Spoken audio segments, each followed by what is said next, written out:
bem? Olá, boa tarde. Vamos começar aqui a nossa live. Então, temos um convidado especial. Vou esperar um pouquinho o pessoal entrar.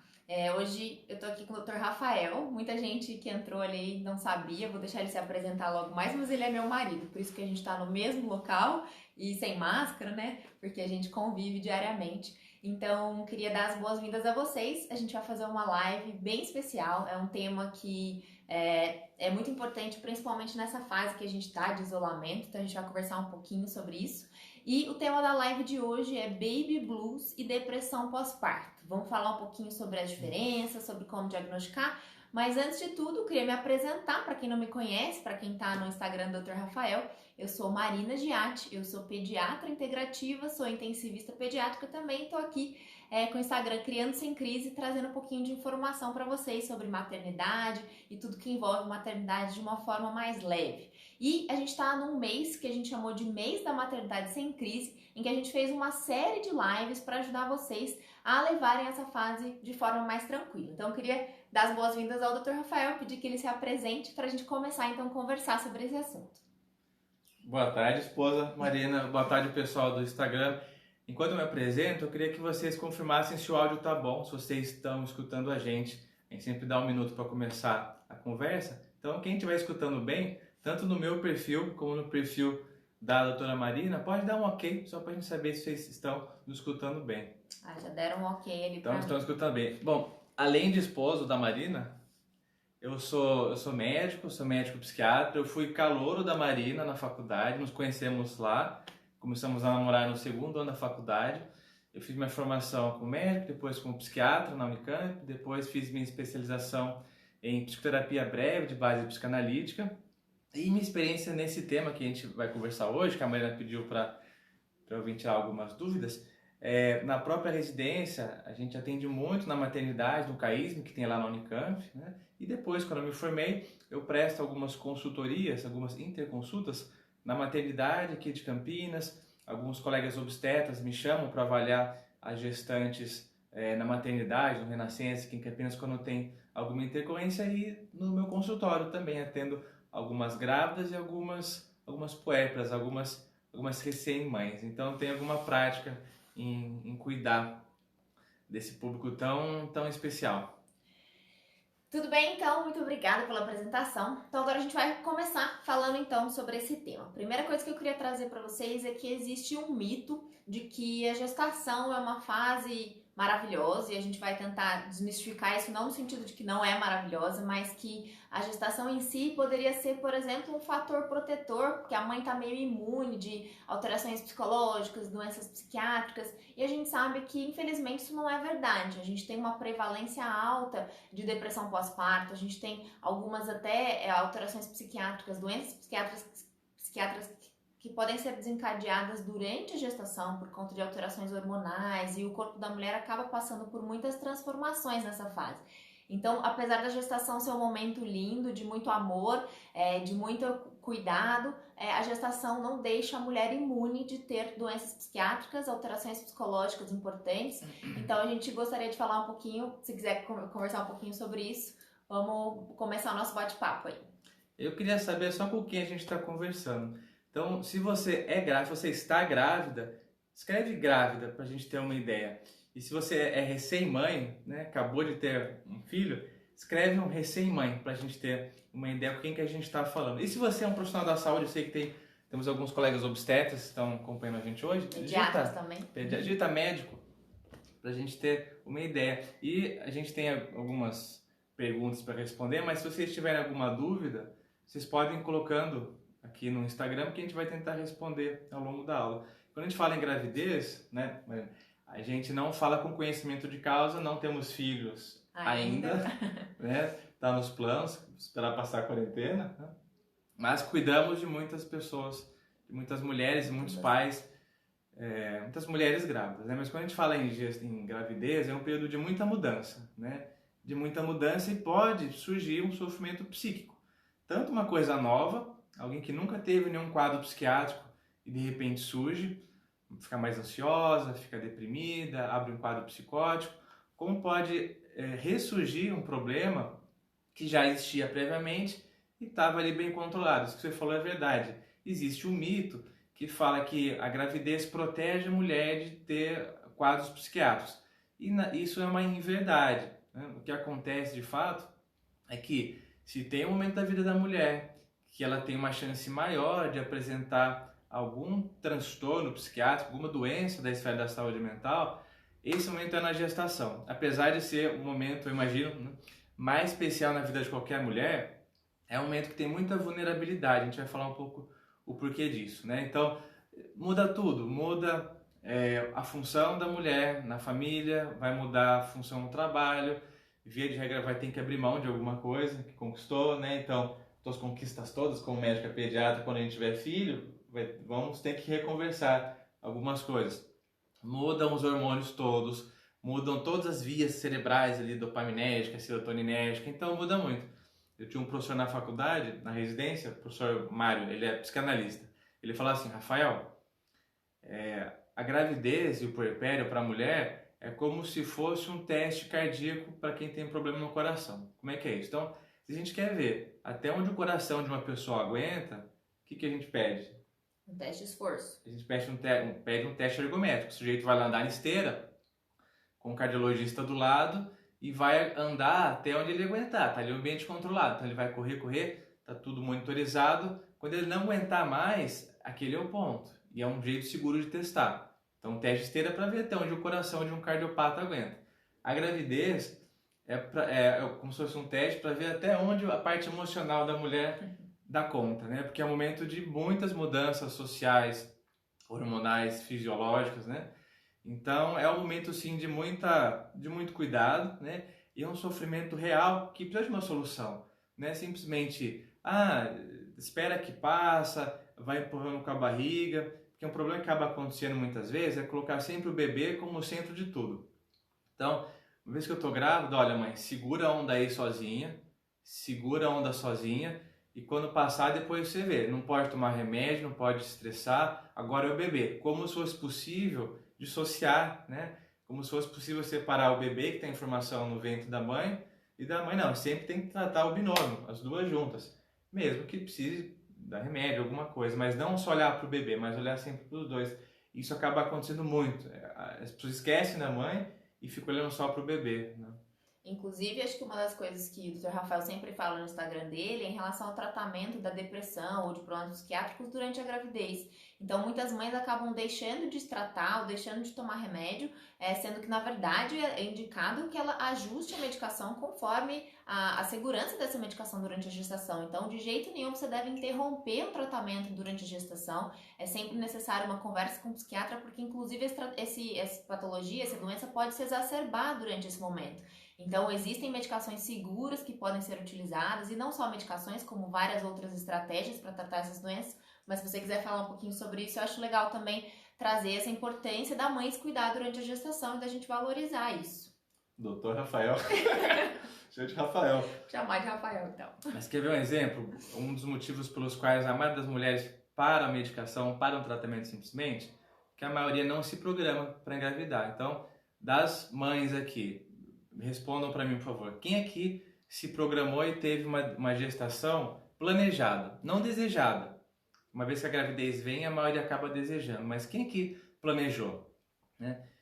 Eu vou sempre ter um delay, mas eu aposto que a maioria assim, não planejou.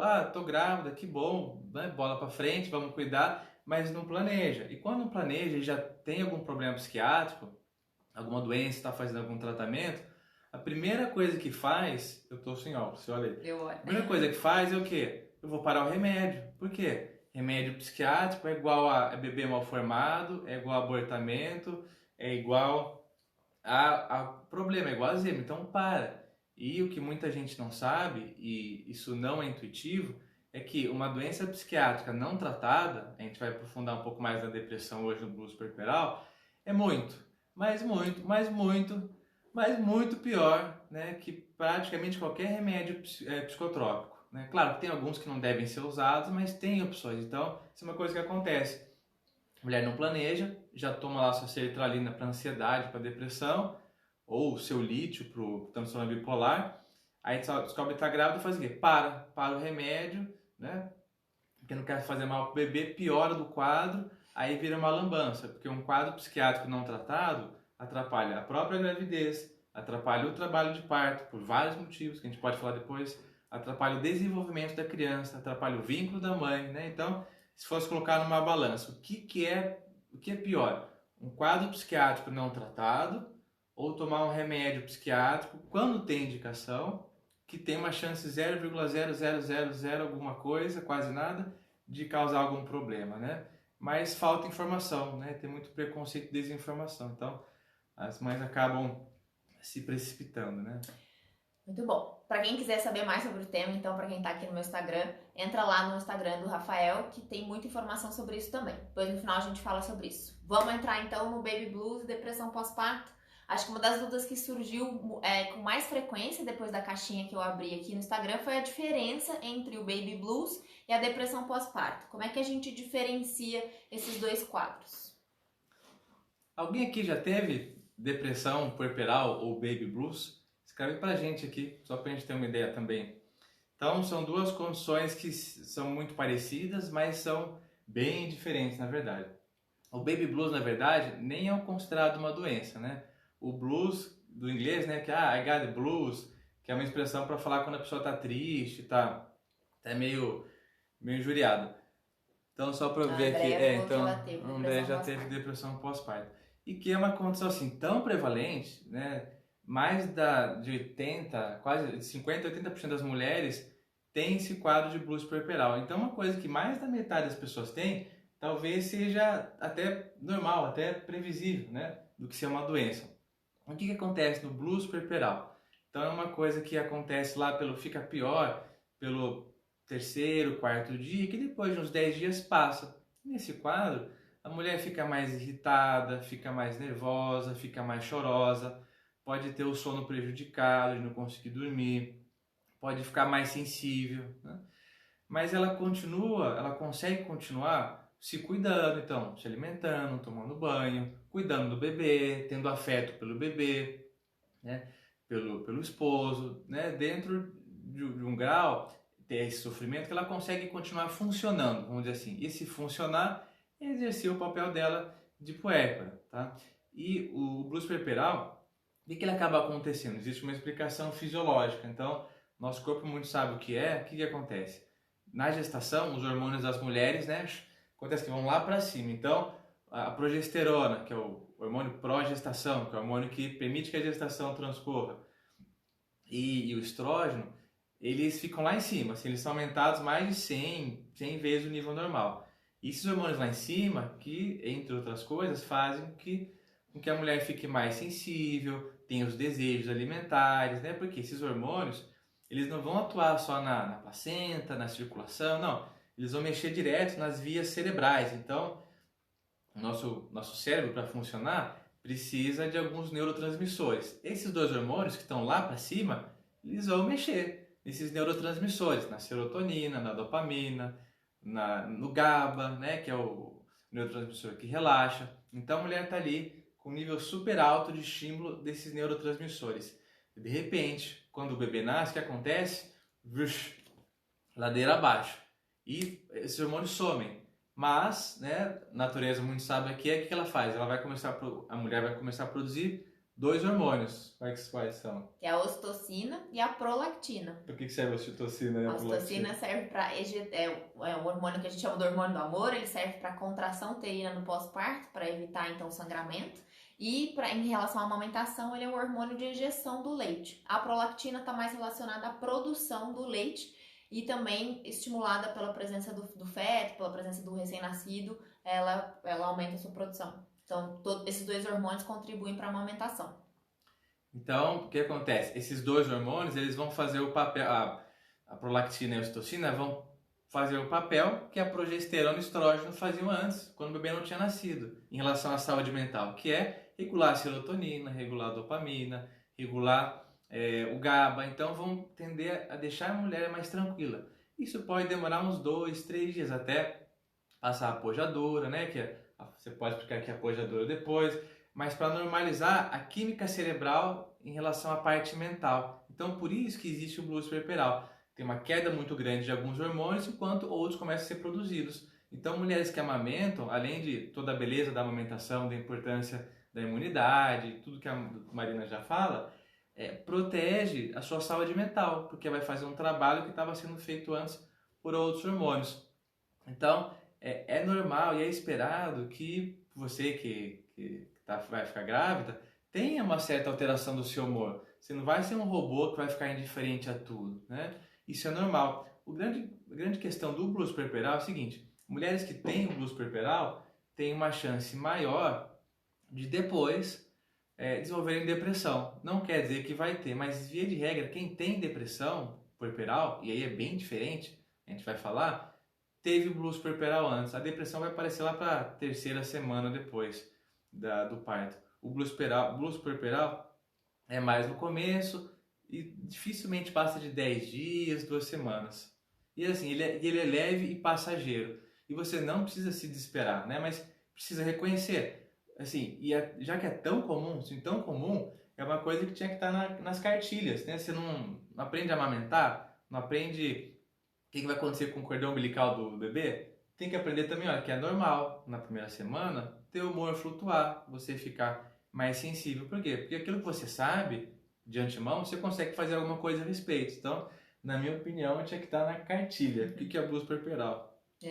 E acho que a Ana Flávia falou que teve, né, no primeiro filho dela, teve esse blues puerperal, e ela contou muito com a rede de apoio. Então eu falo sempre isso pra vocês aqui, na aula de rotina eu falei sobre rede de apoio, na aula de amamentação, semana que vem eu vou falar sobre rede de apoio, mas é tão fundamental que você tenha pessoas ao seu lado que possam te ajudar nesse momento, né? Porque além da questão da dificuldade com a amamentação, que é real, além da dor do pós-parto, se for cesárea mais ainda, se for parto normal um pouco menos, mas a mulher ainda tem uma dificuldade física de se locomover, de cuidar do bebê, tem a questão da privação de sono, então a mulher já vai estar, além de mais sensível, ela vai estar dormindo menos, porque o bebê acorda mais vezes, até a gente conseguir estabelecer essa rotina.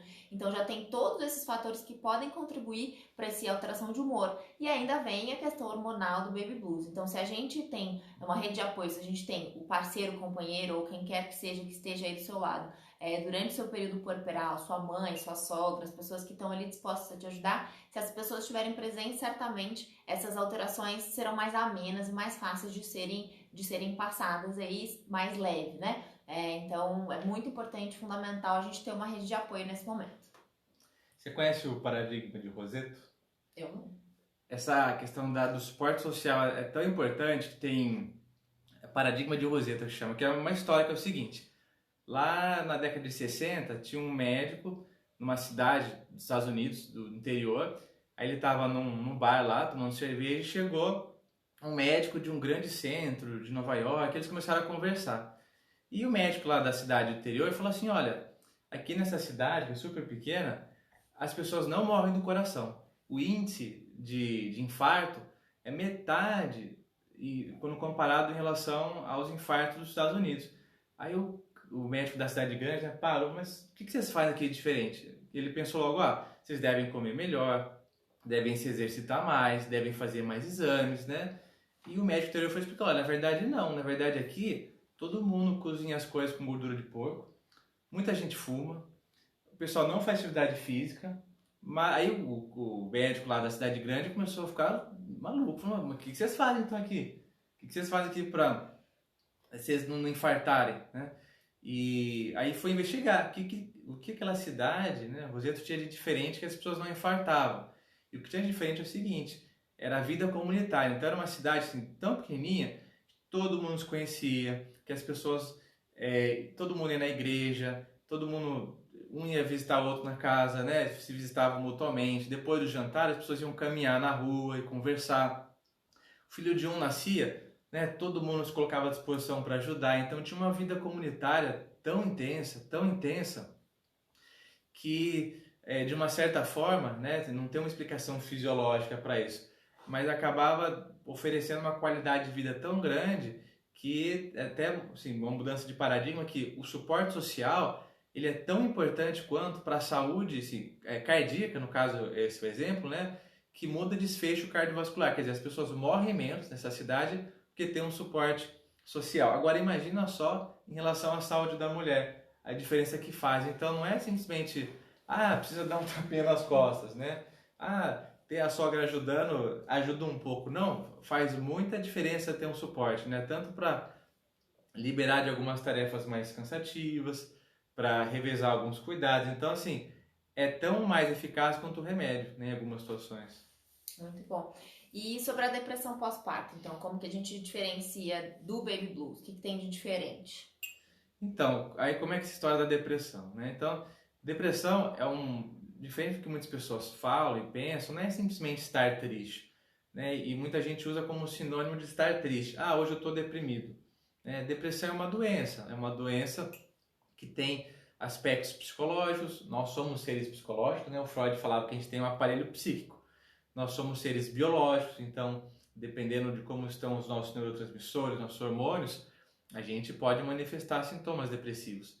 Nós somos seres sociais, então alguém que está muito isolado, né?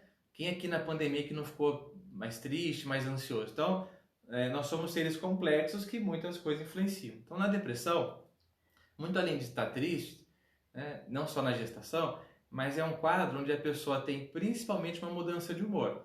Então pode estar ou muito triste, de fato, ou até ter um sentimento de falta de sentimento. Eu vou repetir. A pessoa tem um sentimento de falta de sentimento. Tá como se eu virasse assim, Marina, você ganhou na Mega Sena. Aí deprimido faz assim, ó, fica meio diferente. Marina, ó, tua amiga faleceu. As coisas não têm tanta importância. E além da mudança do humor, tem várias outras alterações. Então tem alterações, por exemplo, no modo de pensar, a gente chama de alterações cognitivas. Então é como se ficasse com um polo enviesado para tudo que é ruim. Então tem um sentimento de culpa muito grande, de menos-valia, que está atrapalhando os outros, que é um fardo, que é um peso, muda o jeito de pensar. É como se eu uso muito com os pacientes a seguinte imagem. Imagina você colocar uma lente, um óculos cuja lente é cinza. Aí tudo que você enxergar vai ser cinza. Eu vou olhar esses quadros aqui, eles são brancos, mas vai parecer cinza, porque tudo que vê é cinza. Então tem essa alteração da forma de pensar. Tem alterações neurovegetativas também. O que é isso? Então muda o apetite, muda o sono, né? Pode ter mais dor pelo corpo. E na depressão puerperal pode acontecer tudo isso. O grande problema é que tem muita coisa que é normal da gestação que está presente na depressão. Por exemplo, alteração do sono, da fome, né? Você vê isso com todos os pacientes que comem mais, que não dormem. E aí, será que é depressão? Será que é normal da gestação? Então, uma dica assim, né, que os psiquiatras dão é o profissional, né, o pediatra, o obstetra, não ficar tão ligado nessas partes, nessas alterações das funções neurovegetativas, sono, fome, mas nas alterações de pensamento, de humor, tá? Principalmente nessas coisas.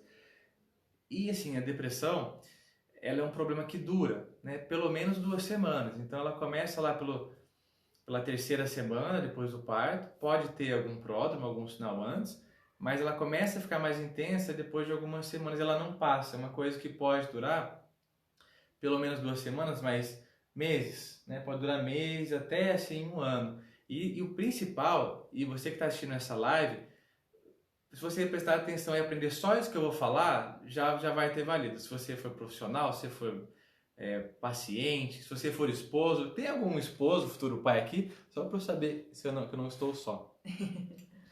É o seguinte, é uma queda da funcionalidade. Então, se você esqueceu tudo que eu falei até agora, que a gente falou até agora, mas se você guardar isso, uma gestante deprimida, ela não vai funcionar. Ela não vai funcionar. E não é funcionar no trabalho, não, ela não vai funcionar assim para tomar banho, para comer, para interagir com o bebê, para brigar com o esposo com alguma bobagem que ele faz. Tem um futuro pai. Tem futuro pai? Tem. Tamo junto. Eu não tô grávida ainda, viu, gente? Então, assim, a mulher vai parar de funcionar. E cada um tem uma demanda, né? Tem pessoas que são mais ativas em casa, tem pessoas que são menos, mas o sinal de alerta, o alarme que toca é esse. Olha, a pessoa está diferente, não está funcionando. E você não precisa ter um diagnóstico para procurar uma ajuda médica, psiquiatra. Se você acha que teu familiar, você não está funcionando, busca ajuda. Esse acho que seria o ponto principal, né, em relação a diferenciar um baby blues, que é normal, que é leve, que é passageiro, que tem uma chance muito grande que você tenha, de um quadro depressivo, que é uma doença que é muito grave, atrapalha a relação da mãe e bebê, né? Atrapalha assim uma série de coisas que nem cabe para falar em uma live. Dá para fazer uma live só disso depois. Quais são os prejuízos de uma mãe deprimida que não faz o tratamento? E é uma coisa que não passa sozinho. É uma coisa que não passa sozinho. Eu queria ressaltar que o Rafael falou em relação ao pediatra, né? Eu, como pediatra, tenho esse papel.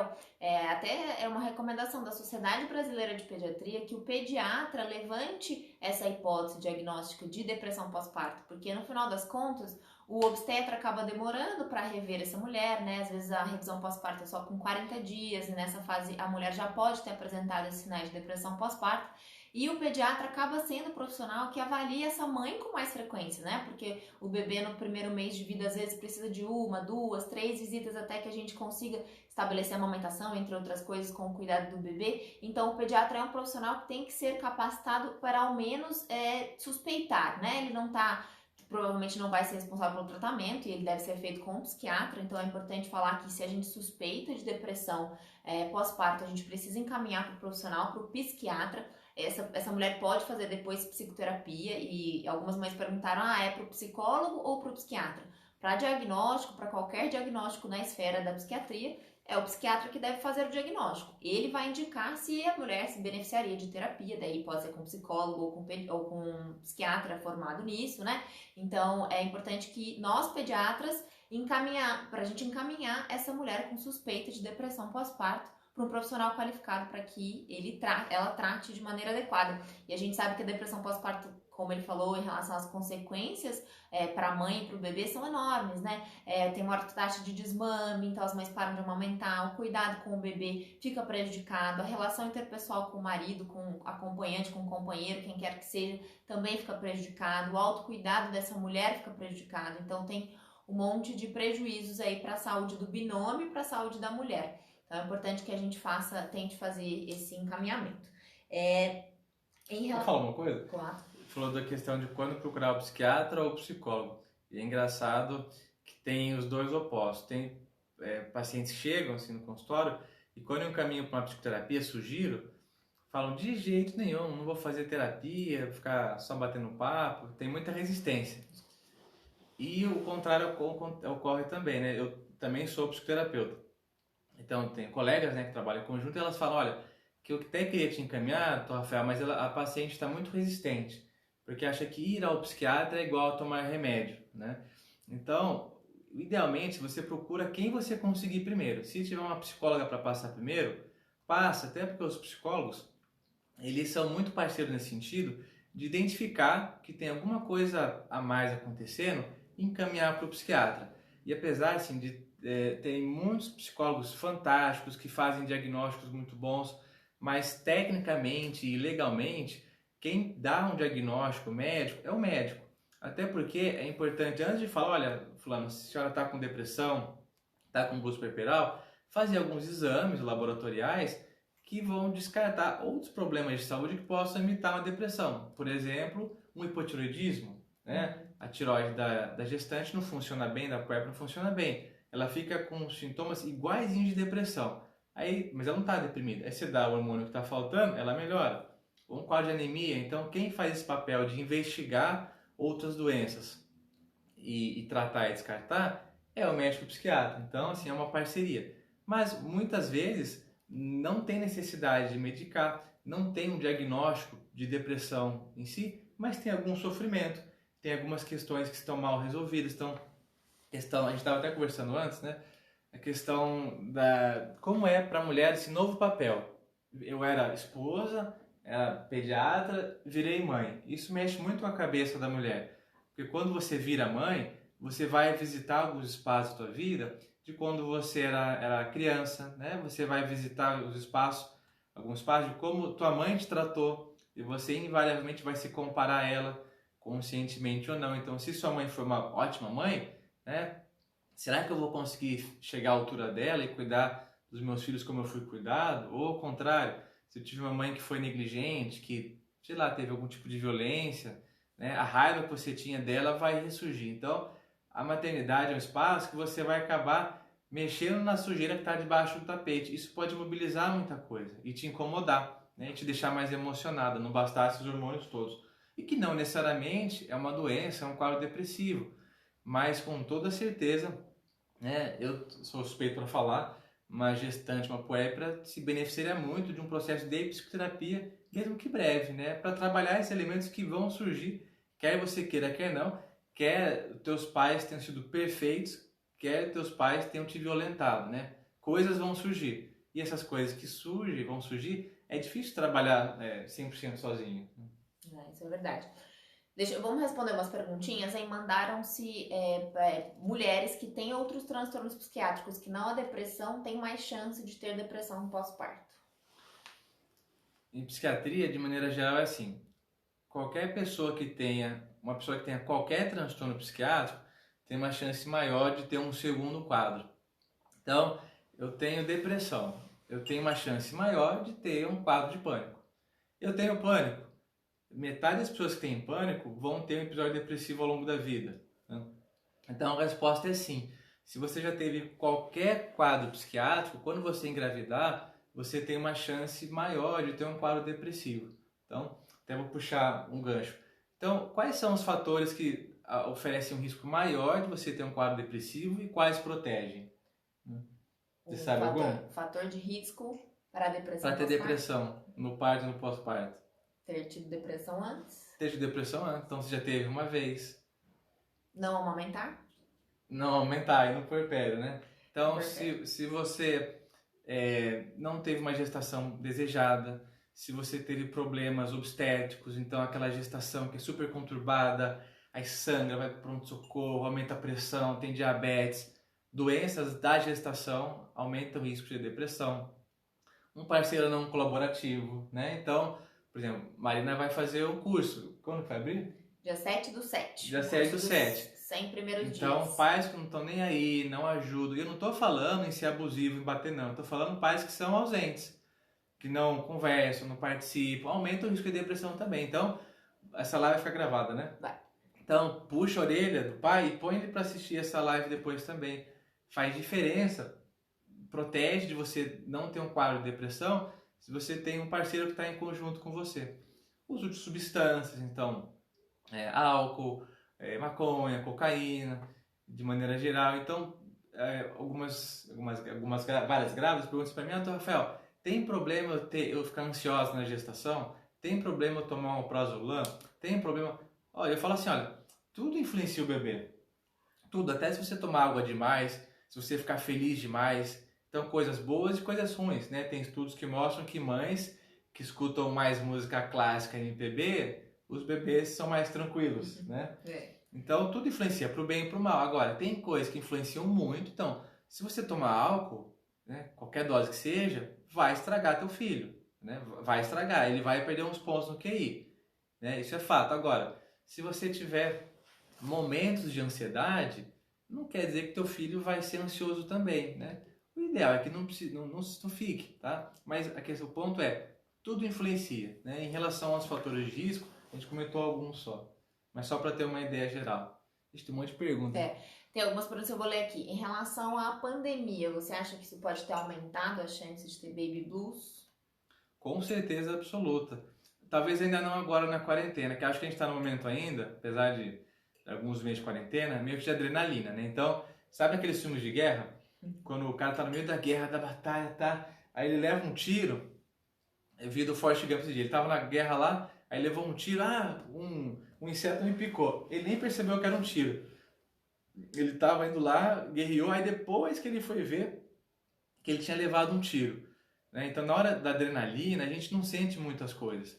Mas quando passa, aí vê o baque. Então, em épocas de quarentena, né?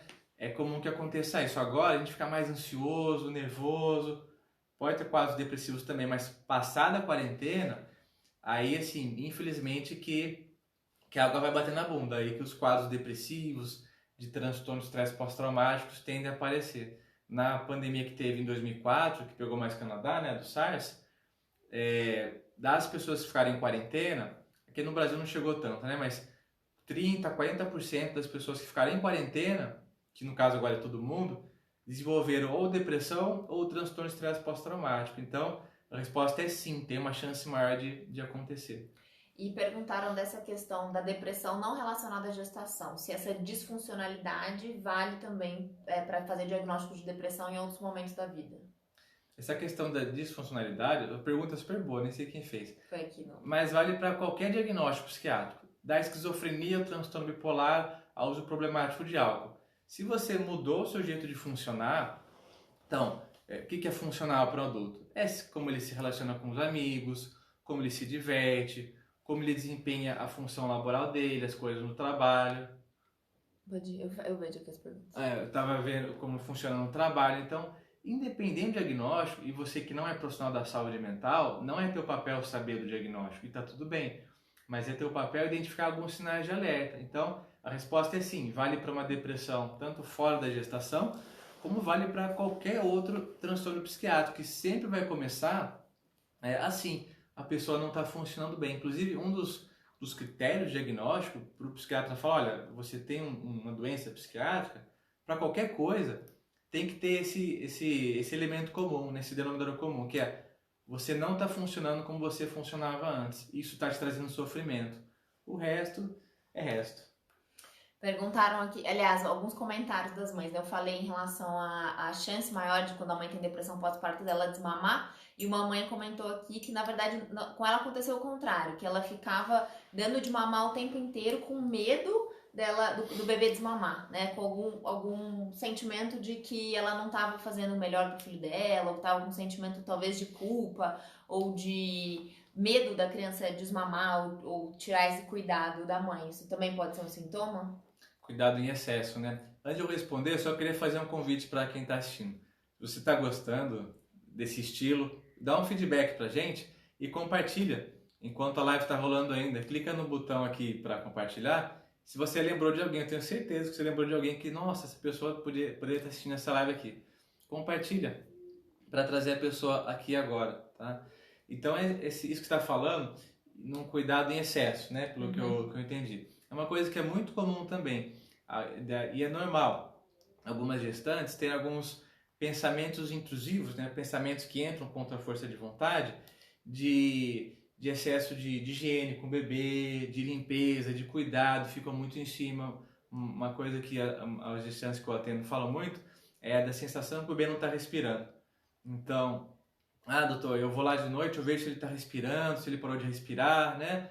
Não chega a ser um TOC, que é um transtorno obsessivo compulsivo, mas é normal, principalmente mãe de primeira viagem, ter essa hipervigilância, esse cuidado a mais, que não necessariamente é uma doença, mas se estiver incomodando, de novo, vale a pena trabalhar no processo de psicoterapia, né? Porque será que está tendo essa hipervigilância, esse cuidado todo que pode ser até prejudicial ao bebê, né? De ficar dando muitos banhos, de ficar limpando toda hora, e da mãe que não deixa o bebê nem respirar. Claro, tem que ficar de olho, né? Mas é uma coisa que pode acontecer, não necessariamente é uma doença. Inclusive, eu vou até pegar mais pesado agora, pensamentos de infanticídio, né? De infanticídio. Então, às vezes, passa pela cabeça da mãe imaginar assim, o bebê morto, momentos que está muito nervosa, muito irritada, de jogar o bebê na parede. Não quer dizer que vai fazer, né? Nós temos um freio de mão no nosso cérebro, que pensar não é igual a agir. Então, às vezes pode passar esse pensamento, não quer dizer que você é louca, não quer dizer que você é uma mãe ruim, não quer dizer que você vai fazer. Mas lembrando que os seus hormônios estão assim, estão numa montanha russa. E que você não é seus pensamentos. Que você pode ter pensamentos, né, às vezes de machucar, e que tá tudo bem, e que é uma coisa que vem e que passa. Agora, se fica toda hora, se você acha que tem dificuldade de lidar com esse tipo de impulso, aí precisa procurar uma ajuda profissional. A Nara falou aqui, ela tinha falado um pouquinho antes também, em relação a esse excesso de cuidado, o medo excessivo. Então, o medo excessivo de deixar a criança dentro do carro, ela acabou de mencionar aqui, esquecer a criança dentro do carro, ou achar que você não está cuidando de forma adequada do seu filho, ou de ficar olhando ele respirar todas as vezes, enfim. O que eu acho que pode ajudar bastante, além de todas essas questões que a gente falou aqui da prevenção de depressão pós-parto, enfim, é você se informar, né? É você buscar informação de qualidade para saber exatamente o que você deve valorizar ou não. Então, no caso do bebê não estar respirando, teve uma mãe também que colocou na caixinha de perguntas do Criança em Crise, falando assim, eu não consigo dormir, porque eu fico o tempo inteiro olhando pro meu bebê, eu fico o tempo inteiro vendo se ele tá bem. E eu não consigo descansar, né? Tô exausta. Isso acontece. Mas se a gente busca informação de qualidade, então se a gente sabe o que é esperado nessa fase, então se a gente sabe como identificar que o bebê tá cansado, como identificar que tem alguma coisa de errado, como prevenir esse síndrome da morte súbita do lactente, que é em relação ao sono, né? A gente certamente fica mais segura. Claro que não elimina o risco da gente sentir essa necessidade de cuidado excessivo ou de ficar em cima da criança o tempo inteiro, mas certamente informação de qualidade vai te ajudar, vai te deixar mais segura e mais tranquilo, e é justamente dos motivos que a gente está aqui fazendo essa live e todas essas outras lives que a gente está fazendo em relação à maternidade. Então, acho que é importante a gente ter isso como base, né? Uma mãe perguntou aqui também em relação a se pode ter depressão durante a gestação, pelo medo de ser mãe. Normalmente, vamos lá, é mais comum em relação a esse contexto da gestação ter um quadro de depressão depois do parto, no puerpério, do que durante a gestação. Mas pode ter também. Tem estudo que fala assim que é mais no primeiro trimestre, que é justamente quando a mãe nem sabe que está grávida. Alguns falam mais no segundo, mais no terceiro. É menos frequente, mas pode. E não é simplesmente ter depressão por ter medo. A depressão, como a gente estava conversando, ela vai muito além de uma tristeza. É muito além. Medo não causa depressão, né? Tem múltiplas coisas que causam depressão. Até o Vitor Sorrentino, que é um professor online nosso, ele deu uma aula de depressão, acho que foi ontem, anteontem, e ele fala assim, como a depressão é alguma coisa muito complexa e multifatorial. Então nunca é uma coisa. Então, por exemplo, vitamina B12 baixa pode provocar sintomas de depressão. Vitamina D de dado baixa pode provocar sintomas de depressão.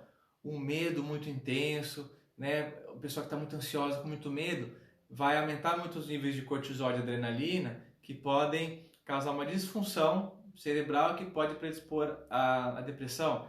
Mas são múltiplos fatores, não tem nunca assim, é sempre uma coisa. É meio aquela história do avião. Então, para o avião cair, tem que ter muita coisa errada. O piloto tem que ter deixado passar. O copiloto tem que ter deixado passar a falha.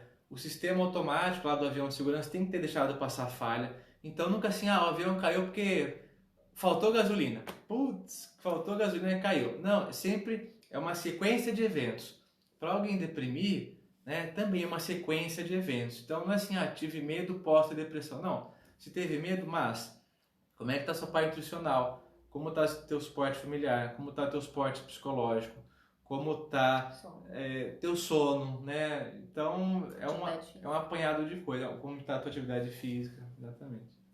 Então, se a gente tem hábitos de vida saudáveis, isso vale para a gestação. Acho que eu já falei muito para vocês aqui em relação à importância dos primeiros 1000 dias, aquele conceito de que tudo que você faz durante a sua gestação e os primeiros 2 anos da criança, tanto para você quanto para a criança, influenciam diretamente na saúde do bebê e da mãe. Então, isso vale também para a prevenção de depressão. Então, ter uma alimentação saudável, não comer muito industrializado, farinha branca. A gente sabe que esses alimentos são até mais prováveis de você desenvolver algum quadro psicológico, de tristeza, enfim, porque eles são alimentos altamente inflamatórios. A prática de atividade física é essencial para a gente regular o nosso cortisol, regular os nossos hormônios, para que a gente durma melhor também. Então, o sono é um grande aliado aí de prevenir depressão também.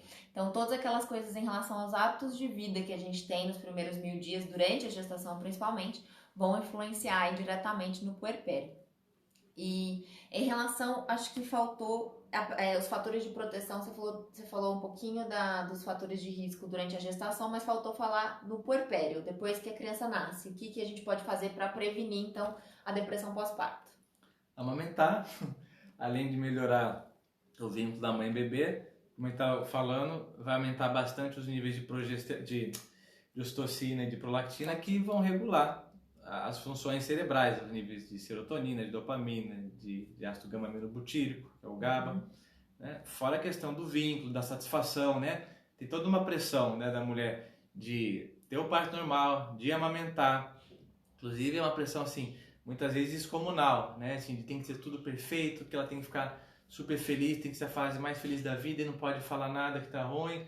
Então, de maneira geral, assim, se alimentar bem, dormir bem, ter um suporte do esposo, diagnosticar algum problema, porque tem muita coisa que é suficiente um suporte de amigo, né? E como a gente falou, faz muita diferença ter uma família, ter uma comunidade que ajuda. Mas às vezes, passou de um ponto, pessoal, precisa de tratamento médico, com remédio às vezes. Então, alguém que tem a perna quebrada, se uma gestante quebrou a perna, ninguém vira para ele e fala, olha fulana, aguenta aí que a perna vai melhorar, tem que ter força de vontade. Não, pega pela orelha e vai no pronto-socorro para fazer um raio-x e operar se for o caso. Com alguns quadros psiquiátricos, sim, a mesma coisa. Então, na minha caixinha perguntaram, minha amiga está com depressão, não sei o que eu faço. Olha, você vai ser mais incisivo e você vai com ela no psiquiatra. Marca e vai junto. Por quê? A depressão, diferente sim, alguém que quebrou a perna, por exemplo, que a pessoa vai querer ir no pronto-socorro porque está doendo, porque é uma coisa que ela enxerga. Na depressão, vira uma chave na cabeça que a pessoa acha que não só não tem nada, mas como ela dá trabalho para os outros, ela não merece atenção, não merece cuidar, então ela não vai procurar iniciativa por conta própria. Então, é papel sim dos familiares, esposo, pegar pela mão e marcar e levar no psiquiatra para ver se tem algum problema médico, mesmo que não tenha, mas para descartar. A gente costuma associar a depressão com falta de vontade, né? Com falta de força de vontade, com fraqueza. A pessoa é fraca, ela é deprimida. Isso não é verdade. A gente sabe que é uma doença, tem explicação orgânica e tem tratamento que melhora, que reverte o quadro. Então não dá pra gente achar que é só falta de força de vontade, né? Então precisa realmente procurar ajuda médica, precisa realmente buscar melhorar, porque certamente o seu autocuidado e o cuidado com o bebê vai ser infinitamente melhor, a sua saúde vai ser melhor, o seu relacionamento com as outras pessoas também vai melhorar. Então tem tratamento, dá para tratar, é seguro tratar durante a gestação, durante a amamentação, é seguro para o bebê, então precisa realmente procurar ajuda. A Silvia aqui da Higiene Natural falou que depois que ela começou a praticar yoga, as coisas melhoraram muito. Então cada um vai ajustar aí na sua rotina o que se encaixa melhor, alguma forma de aliviar estresse, alguma forma de atividade física. Então não tem a melhor atividade física, acho que o Rafael sempre fala isso, né? Não tem a melhor atividade física, não tem a melhor alimentação. Tem alimentação, tem atividade física, tem todas essas mudanças de hábitos que se encaixam na sua rotina, que se encaixam no seu dia a dia. Então muito melhor do que fazer atividade física de forma prescrita é você incluir na sua rotina essa atividade física. É o momento melhor que você consegue fazer. Então o yoga é uma excelente alternativa. Tem mãe que gosta de dançar, tem mãe que gosta de fazer academia, tem mãe que gosta de passear, de andar, caminhar, correr, enfim. Tente achar atividade que te faça bem e a mudança de estilo de vida que se encaixe melhor do que o hábito de vida perfeito é você fazer o melhor possível dentro da sua rotina. Em relação ao tratamento que você estava falando, que assim, tratar a depressão não é igual a tomar remédio necessariamente, para grávida ou não. Inclusive, assim, as diretrizes de psiquiatria, elas falam que para quadros leves de depressão, não precisa de remédio. O remédio é igual a placebo. Então, psicoterapia, mudança de hábito de vida. E para gestante, a gente tende a priorizar isso. Então, chega uma gestante com quadro deprimido. Se puder não usar antidepressivo, ótimo, é possível. A psicoterapia, suplementação, né, mudança de hábitos de vida. Mas se precisar tomar remédio, tá tudo bem também. E tem esse mito, né, que tomar remédio psiquiátrico na gestação é igual que o bebê vai nascer mal formado, que vai ter algum problema. E na verdade não. Então só para ter uma ideia, o risco de malformação de bebê é mais ou menos 3%. Naturalmente, a mulher fez tudo perfeito, tudo certinho. Tem 3% de chance, de cada 100, 3 podem ter alguma malformação. E para algumas várias medicações, esse risco é o mesmo. Né? Então, não tem um risco aumentado. Claro, se puder, não toma. Né? Se puder, não toma. Até porque não tem teste para saber exatamente o que o remédio causa no bebê. Né? Ninguém vai pegar um grupo de grávidas e dizer, olha, toma aqui para ver que estrago vai fazer. Isso seria antiético. O que se sabe dos efeitos dos remédios psiquiátricos nas gestantes funciona assim. Então, olha, a gestante estava grávida, ela tomou, ou não sabia que estava grávida, ou tomou porque tinha que tomar, aí depois vamos ver o que aconteceu. Então, é mais difícil saber o que o remédio vai causar na grávida do que o remédio causa nas pessoas comuns, quando os testes são feitos pelos laboratórios. Mas, isso que eu queria que você entendesse aqui. Tá grávida não é uma contraindicação de tomar remédio psiquiátrico. e que, normalmente, via de regra, é muito, mas muito pior ter um quadro psiquiátrico não tratado, depressão então nem se fala, do que tomar um remédio. E hoje em dia existem remédios que são muito seguros, né, em relação a quadros depressivos, principalmente. Então, se você precisar tomar remédio, tá tudo bem, toma um remédio por um tempo limitado, depois volta à rotina normal, mas não fuja do psiquiatra, não pare a medicação de repente sem falar com o teu médico. É a Thaisa que colocou que ela parou a medicação quando ela decidiu engravidar e foi mantendo só com acompanhamento psicológico. O meu medo é ter que retornar a medicação e influenciar no leite. É isso que a gente acabou de falar. Se você tá bem sem, claro, isso é importante que você faça o acompanhamento. Então foi muito legal o que você fez de manter o acompanhamento durante a retirada da medicação. É sempre importante que você acompanhe com o seu psiquiatra, que ele saiba que você está tirando a medicação, porque muitas vezes algumas medicações precisam fazer um desmame mais lento, porque você pode ter alguns sintomas de rebote, então é importante sempre fazer acompanhamento médico. Mas se a sua depressão, seus sintomas de depressão estão controlados só com a psicoterapia, com outras medidas todas, e você tá bem sem o remédio, que bom. Mas se você precisar eventualmente voltar a usar, é sempre importante saber que pode ser usado de forma segura, desde que com acompanhamento adequado. Você fala só psicoterapia, parece, parece que é uma ferramenta menor, né? É verdade. Mas é uma baita ferramenta. Existem vários tipos de psicoterapia, né? Tem a comportamental, tem a psicanalítica, tem individual, tem grupo, tem interpessoal. E não tem assim a melhor. Tem a que você se dá melhor. E essa questão de voltar a usar o remédio, claro que tem o desconforto, a preocupação por conta assim, do feto, por conta do estigma, mas tem muita falta de informação. Eu não vejo esse discurso, por exemplo, de alguém que tem um hipotiroidismo subclínico, então a tireoide está ali mais ou menos, né?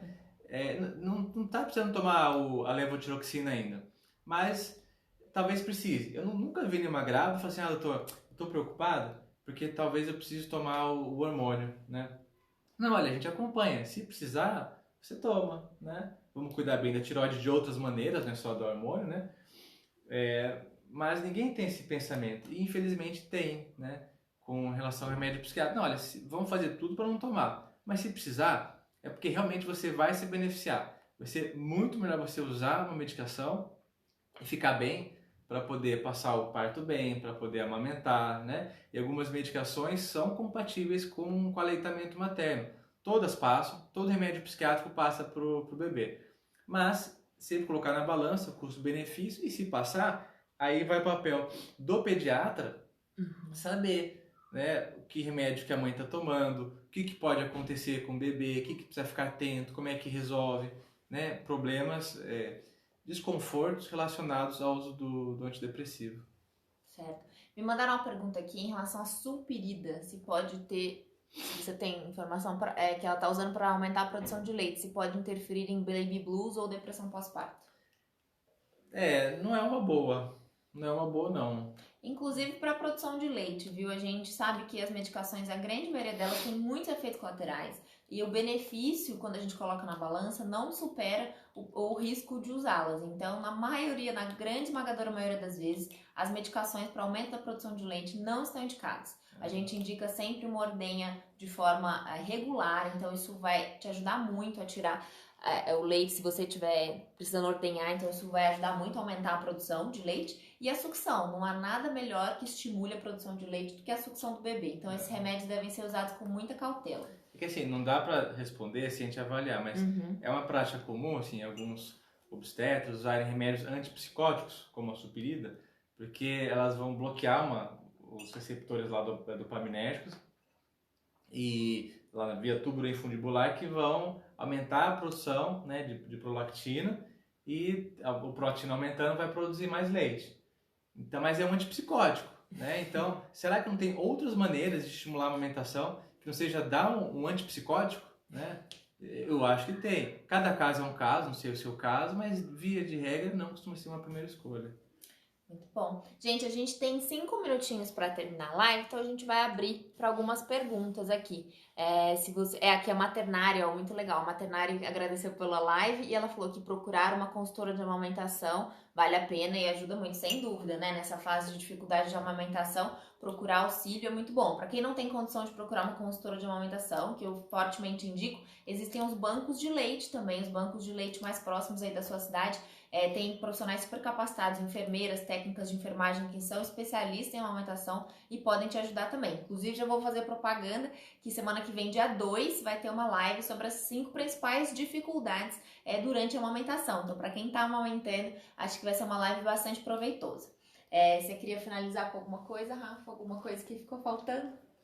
Eu quero. A Marina falou no meio da live sobre a questão da importância de você se educar, né, para ser mãe. E de fato, assim, ninguém estuda, faz curso para ser mãe, né? Desde que o mundo é mundo, as mães, elas se tornam mães e o amor é instintivo. Ninguém faz um curso para amar os próprios filhos. Mas o que não é instintivo, né? Isso eu estou aprendendo muito também com as aulas dela, é o cuidado. Eu sou médico formado, né, numa das melhores faculdades assim, do país, cuidei lá dos bebês no posto de saúde, na maternidade, fazia recepção da sala de parto, e a gente pretende ter filho logo menos, eu não saberia o que eu sei agora, né, por conta do que você fala. Então, mesmo eu médico, eu preciso estudar para aprender algumas coisas para cuidar melhor do nosso futuro filho. Então, muitas mães acabam ficando muito angustiadas e preocupadas porque elas não adquirem conhecimento técnico, não aprendem coisas que não são instintivas. Então, assim como para dirigir um carro, ninguém sai dirigindo um carro de uma hora para outra. Faz um curso, treina, aprende e depois fica confortável. Alguns cuidados de mãe, de pai inclusive também, não são instintivos. Então, como é que eu lido com febre? Como é que eu lido com choro? Como é que eu lido com isso? Como é que eu lido com aquilo? Então, um benefício, né, da nossa sociedade hoje em dia é que tem informação, né? Tem profissionais de saúde que estão mastigando quantos anos? 10 anos, 11 anos de estudo, né? 6 de medicina, mais 2 de pediatria, mais 2 ou 3 de medicina intensiva? 2. Mais 2 de medicina intensiva, né? Então, você não precisa estudar 10 anos para aprender como cuidar do teu filho. Tem um monte de coisa por aí. Você pode buscar no Google, pode buscar onde você quiser. E pode buscar profissionais que mastiguem, né, isso para você. Eu, na minha prática clínica, eu também tento fazer isso muito com os meus pacientes, com o pessoal do meu perfil que está me seguindo, né? Você não precisa ler todos os artigos de depressão do mundo. Eu leio. Não todos do mundo, mas bastante. E eu resumo para você o que é mais importante. Então, a maioria das mães, resumindo, fica ansiosa porque acha que deveria saber uma coisa que é instintiva e que não é. E não é culpa tua se você não sabe como lidar com a febre do teu filho. Mas agora você sabe que isso não é instintivo, né? E que você deveria se capacitar para ter esse cuidado, né? E isso que ela tenta fazer nessas lives todas, né? Então acho que é justamente isso. Até pra mim, tudo que eu tô ensinando pra vocês não é uma coisa que a gente aprende 100% na faculdade, né? Muita coisa eu tive que buscar fora, e agora com a experiência do consultório também isso me agregou muito. Então, eu e as outras meninas do Criança em Crise, a gente tem estudado muito para produzir realmente conteúdo que vai fazer diferença. Então aqui a Daiane a Daira é seguidora raiz, ela faz um tempão que acompanha aqui a gente, tá falando que ela já estudava, mas depois que começou a acompanhar a Criança em Crise, melhorou muito a qualidade de informação que ela tem acesso e aumentou muito o conhecimento dela em relação à maternidade. Então, esse mês da Maternidade Sem Crise foi justamente com o intuito de ajudar você que está gestante esperando um filho ou que tem um filho pequenininho, que está com dificuldade na amamentação, nos primeiros cuidados do bebê, está com dúvida em relação ao desenvolvimento, está com dúvida em relação à vacina, aos cuidados que o pediatra deve ter nesses primeiros meses. Então foi para isso que a gente criou esse curso que chama Os Primeiros 100 Dias. A gente vai lançar, a abertura das inscrições vão ser no dia 7/7, e a gente vai fazer uma live nesse dia sobre justamente o nascimento do bebê, sobre o que esperar desses primeiros meses. Então, tem que fazer a inscrição para essa live, porque ela vai ser lá no YouTube, tá no link da nossa bio. Então, corre lá no link da bio para fazer a inscrição, é gratuita. Então, para vocês assistirem esse webinário, que vai estar muito legal, eu vou dar, além de dicas sobre maternidade, eu vou falar dos principais cuidados do bebê. Então, faça a sua inscrição e dia 7/7, para quem estiver presente, vai ter uma surpresa. Para quem estiver lá, vai ter um super desconto na inscrição do curso. Então, se eu fosse você, não perderia. Queria agradecer, a gente tem 30 segundos, queria agradecer a presença de todos.